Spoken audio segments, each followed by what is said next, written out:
पंजाब हरियाणा से लेकर पश्चिमी उत्तर प्रदेश तक के किसान नेता आज कृषि कानून के खिलाफ सड़क पर डटे हैं। उनमें से एक राकेश टिकैत भी है। रास्ता जो निकलेगा, 3 बिल सरकार को वापसी करने पड़ेंगे। वे आज कर दो, वे 2 दिन में कर दो, वे 10 दिन में कर दो, वे 2 महीने में कर दो। रास्ता जो जाएगा, किसान के खेत का रास्ता जो 3 बिल कैंसिल होकर ही जाएगा। समझौते की कोई गुंजाइश नहीं है, बिल में संशोधन की कोई गुंजाइश नहीं है। ये पूरे बिल इनको खारिज करने पड़ेंगे। राकेश टिकैत हो या कोई और किसान नेता, इन सबको आंदोलन की प्रेरणा जिस किसान नेता से मिली वो थे महेंद्र सिंह टिकैत।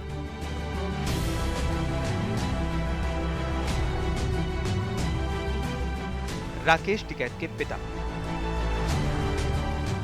एक ऐसा किसान नेता जो कभी सरकार की चौखट पर नहीं जाता था, बल्कि सरकार उस किसान के दर पर आकर खड़ी हो जाती थी।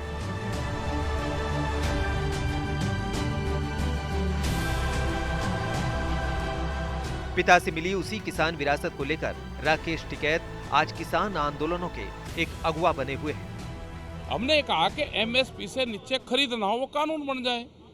भाई व्यापारी किसान को लूटता है, एक मापदंड तो हो ना, एक पैरामीटर्स हो जाए कि इसके नीचे पर खरीद नहीं होगी। हम कहाँ कह रहे हैं एमएसपी हट रही है। राकेश टिकैत 2014 के लोकसभा चुनाव में राष्ट्रीय लोकदल के टिकट पर अमरोहा से चुनाव लड़े थे, जबकि उनके पिता महेंद्र सिंह टिकैत शुरुआत में तो राजनीति से 4 हाथ की दूरी बनाकर रखते थे। कम से कम चुनाव लड़ने के मामले में एक जमाने में उनके मंच पर किसी नेता की एंट्री बैन होती थी। यहाँ तक कि किसान नेता और पूर्व प्रधानमंत्री चरण सिंह की पत्नी गायत्री देवी को भी सियासी होने के कारण उन्होंने मंच पर आने से रोक दिया था। लेकिन बाद में सियासी दांव भी आजमाए। युवा आंदोलन अब की मर्तबा सा जुड़ा, इसमें सभी दल और सभी बिरादरी एकजुट है। आज यहाँ से 17 धरने चल रहे। कम से कम 3 ऐसे मौके आए जब सीनियर टिकैत ने राजनीतिक पहल की। 1991 में उन्होंने राम के नाम पर वोट देने की अपील की, जिसके कारण बीजेपी को पश्चिमी उत्तर प्रदेश में शानदार जीत मिली।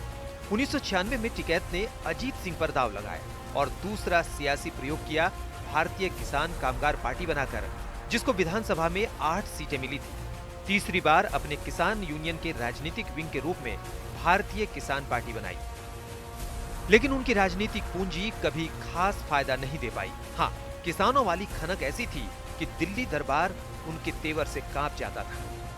किसानों को एक आंदोलन के सूत्र में बांधने वाला एक बड़ा नाम था महेंद्र सिंह टिकैत का।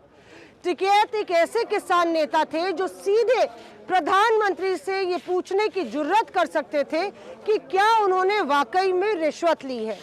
नरसिम्हा राव पर जब हर्षद मेहता से 1 करोड़ रुपए घूस लेने का आरोप लगा, उस दौरान टिकैत प्रधानमंत्री से मिले। वो किसानों के मुद्दों पर मिल रहे थे, पर उन्होंने सीधे प्रधानमंत्री से पूछा कि क्या वाकई में उन्होंने रिश्वत ली है। राव सन्ने रह गए। टिकैत ने बस इतना ही नहीं कहा, उन्होंने ये भी कहा कि हर्षद मेहता जिसने करोड़ों का घोटाला किया उसे तो आप कुछ नहीं कह पाए, लेकिन किसानों को 200 रुपए वसूली के लिए जेल भेजा जा रहा है। आज किसान कृषि कानून के खिलाफ उमड़े हैं। ऐसे ही 32 साल पहले 25 अक्टूबर 1988 को टिकैत के नेतृत्व में भारतीय किसान यूनियन के लोग अपनी मांगों को लेकर दिल्ली में बोट क्लब पर रैली करने वाले थे। किसान बिजली, सिंचाई की दरें घटाने और फसल के उचित मूल्य सहित 35 सूत्री मांगों को लेकर पश्चिमी उत्तर प्रदेश से बड़ी संख्या में दिल्ली आ रहे थे। उनको दिल्ली के लोनी बॉर्डर पर पुलिस प्रशासन के द्वारा बलपूर्वक रोकने की कोशिश की गई। किसान नहीं रुके। पुलिस ने लोनी बॉर्डर पर फायरिंग की और 2 किसानों की जान चली गई।